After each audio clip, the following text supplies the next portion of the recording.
안녕하십니까, 이진곤 TV입니다. 논평 시작하겠습니다. 갑자기 든 생각인데요. 추미애 법무장관을 차기 대통령 적합도 조사, 여론조사 여기에 포함시키면 어떨까요? 지난번에, 그러니까 지난달 31일에 세계일보가 발표한 차기 대통령 적합도 조사 그 결과에 보면 윤석열 검찰총장이 갑자기 2위로 부상했습니다.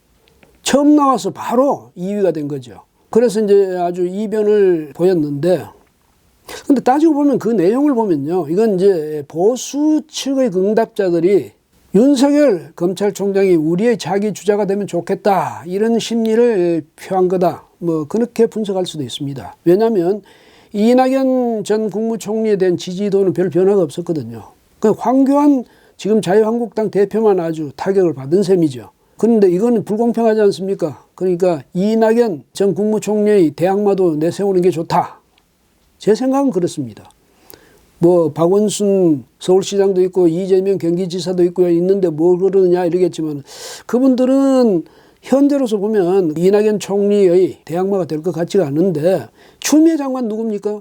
지금 문재인 대통령의 총애를 한몸에 받고 있죠. 또 신임도 한몸에 받고 있고, 그러니까 대항마로 내세울 만하지 않습니까? 그렇게 이제 추미애 장관하고 윤석열 총장을 같이 대상으로 해가지고 이 전 총리 또 거기다가 황 대표 이렇게 전부 같이 해서 해보면 재밌는 결과가 나올 거예요. 그러니까 우선 추미애 장관 대 윤석열 총장에 대한 지지도가 어떨까? 이게 이제 굉장히 관심을 끌 만한 대목 아닙니까? 그 다음 또 하나는 이낙연 전 총리하고 추미애 장관 어느 쪽을 더 이제 좌파 측에서 지지할 것인가, 이것도 좀 재미있는 대목이고요.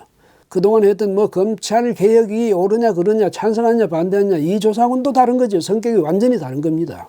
그래서 비교적 더 뚜렷하게 두 사람에 대한 국민적 지지도가 드러날 수 있지 않을까, 이런 생각이 듭니다. 추미애 장관이요, 6일 그 대검을 방문했습니다. 그래서 윤 총장하고 회동을 했죠.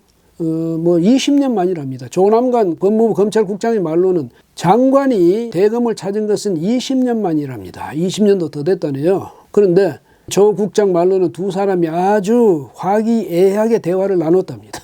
그건 정말 화기애애했겠습니까? 지금 두 사람 사이 긴장이 전혀 해소되지 않고 있지 않습니까? 오히려 더 가중되고 있죠. 추 장관은 뭐 울산시장 선거에 대해서 청와대가 조직적으로 개입한 그 의혹, 이것에 대한 공소 내용을 국회에서 제출해달라 했는데 내놓지 않고 있죠. 거부했습니다. 그건 나쁜 관행이라 이러면서요.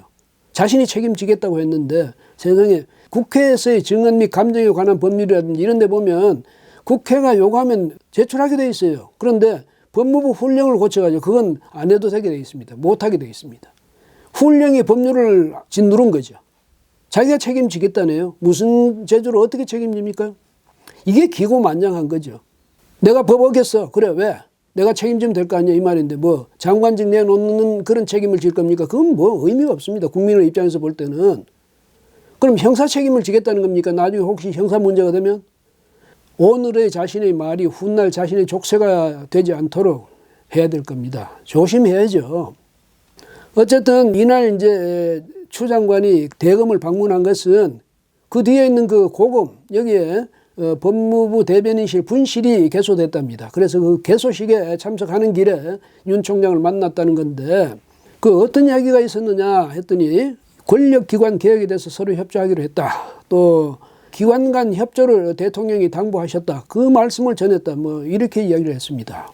대통령이 뭐 어린아이들한테 니들끼리 서로 사이좋게 지내, 이렇게 그런 걸 당부했겠습니까? 장관이나 검찰총장 보고? 그런 건 아니었겠죠.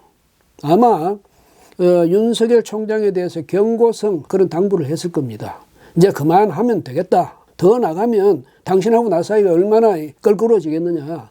나중에 이런 식으로 계속 가면 우리가 서로 감당하지 못할 그런 상황이 올 수도 있지 않느냐. 말하자면 그런 식의 뉘앙스를 풍기는 당부를 하지 않았을까, 이런 추측이 됩니다. 근데 어쨌든 뭐 추 장관의 말로는 윤 총장도 잘 알아들었다고 하고 협조를 하겠다고 했다는데요. 글쎄요. 그러면 뭐 윤 총장이 그 자리에서 난 모르겠어 그렇게 말하겠습니까? 여튼 알겠습니다. 이렇게 이야기를 했겠죠. 그러니까 이제 그 장면을 보면서 생각한 겁니다. 뭐냐면 생각이 갑자기 난 거죠. 이럴 바에는 그 추미애 장관도 같이 여론조사 대상으로 해보면 참 그 재미있는 결과가 나오지 않을까 이런 생각이 문득 들어서 말씀드리는 겁니다. 그 여론조사 말인데요. 문재인 대통령의 국정수행에 대한 긍정평가가요. 다시 반등했답니다. 그동안 이렇게 하락세를 보이다가 이번 주에 반등했다는데 그러니까 지난주보다 3%포인트 상승해가지고 48%를 기록했답니다. 그리고 이제 부정적 평가는 47.8%. 그러니까 지난주보다 2.5%포인트가 낮아졌다는 거죠. 이건 이제 TBS가요. 리얼미터에 의뢰해서 조사한 결과입니다. 지난 3일부터 5일 사이에 조사한 내용이라는데 참 요지경이죠.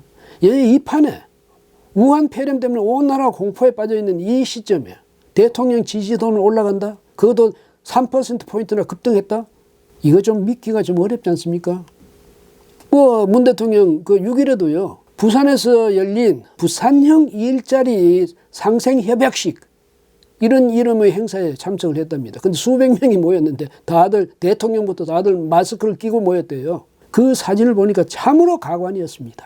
문 대통령은 지금 방역 작업, 이 정부의 방역 작업 이것을 독려하고 있어야 할 때 아닙니까? 아무리 뭐 표가 급해도 그렇지. 부산, 울산, 경남 이 지지율을 높이는 게 절실한 그런 과제라고 해도 그렇죠.